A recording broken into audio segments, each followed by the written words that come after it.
All right, depression and prayer.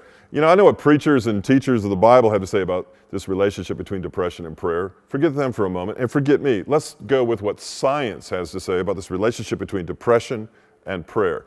The International Journal of Psychological Medicine conducted an experiment. 95% of the people in the experiment were women. They were divided into two groups, one group and then the control group. They were all screened using a Hamilton rating scale. They were given a life orientation test, and they were measured in the testing, psychological test, their level of depression and anxiety.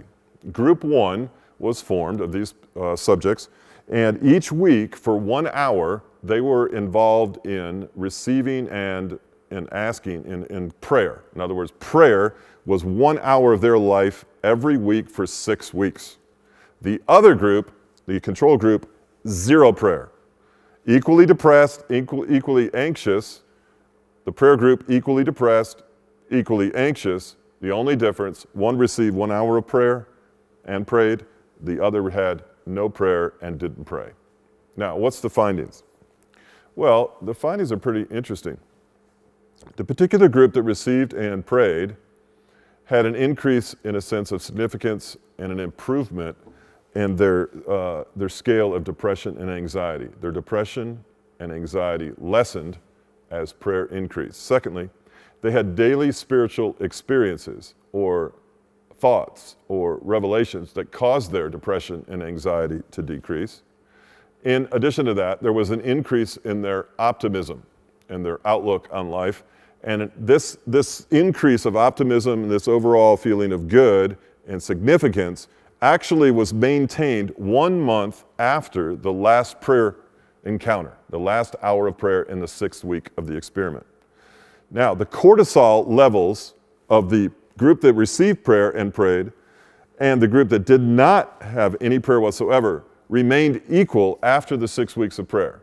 But, notice this, the group that received prayer had a totally different emotional affect and outlook on life because of the prayer, apparently. And those that received no prayer had the same cortisol levels, but had totally different results. They were still depressed, they were still anxious, they still lacked optimism, and they had no improvement, and that improvement did not last a month afterward, it just remained the same, zero improvement. That is to say that scientifically there is a dynamic that can be proven through a scientific experiment that is measurable, observable, attainable, and repeatable through the scientific method that says psychologically that prayer changes the way that we feel. Now, if you're a person of faith, I'll give you this verse, and if you're not a person of faith, I'll give you the same verse. We both have to deal with it. Science tells us what I just told you is correct. Philippians chapter 4, it's in the New Testament. I encourage you to go look at it today. Philippians chapter 4, verse 6 and 7. Listen to this.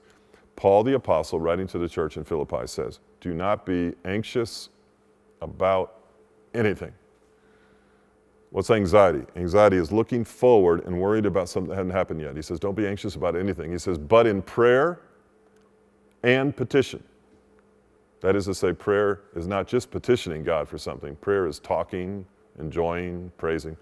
He said, don't be anxious for anything, but in everything, that's everything, by prayer and petition, with thanksgiving, he says, present your requests to God.